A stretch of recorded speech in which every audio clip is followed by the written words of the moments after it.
አላነሳም አለችን እህታችን። ይኸው ከዚህ ከቃልሽ በላይ ከዚህ በላይ ማንን እነሱ መስለውኝ ነው። እኔ እኮ አስጠፋችኋለሁ ቃል አልገባሁላቸውም እኮ ያወራሽው። አንቺ ባለ ትዳር ነሽ፣ ባላለሽ ከባልሽ ጋር ህይወትሽን ትመሪያለሽ። እነዚህ ልጆች አስጠፋሽ፣ ከነጭራሹ አስጠፋሽ።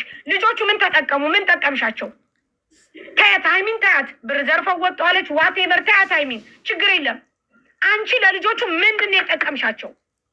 አንቺ ከባልሽ ጋር ባልሽን አቅፈሽ ልትተኝ ነው፣ አሸሸ ገዳሜ ልትይ ነው። እነዚህ ልጆች የጠቀምሻቸው ነገር ምንድን ነው? ይችኛይቱ ከሳውዲ ስንት አመት ለፍታ የመጣች ልጅ ናት። ይችኛይቱ ገና ከኢትዮጵያ ገና አዲስ የመጣች ልጅ ናት። ምንድን ነው የጠቀምሻቸው? እኔ ጥያቄ ልጠይቅሽ። ምንም። ስለዚህ ዛትሚስ ምንም ካልጠቀምሽ ጎዳሻቸው ከነጭራሹ። አንቺ ወንጀለኛ ነሽ።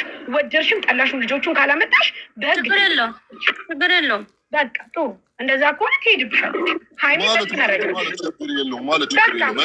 በነገራችን ላይ ትላንትና በሰዓቱ ሀይሚ ደውላ ነበረ። ኦኬ አሁን አንቺ ማለት ትሽዋለሽ? የዛ ብር ማለት የተሰረቀው ከሀይሚ ቤት አንቺ ኃላፊነት ትወስጃለሽ?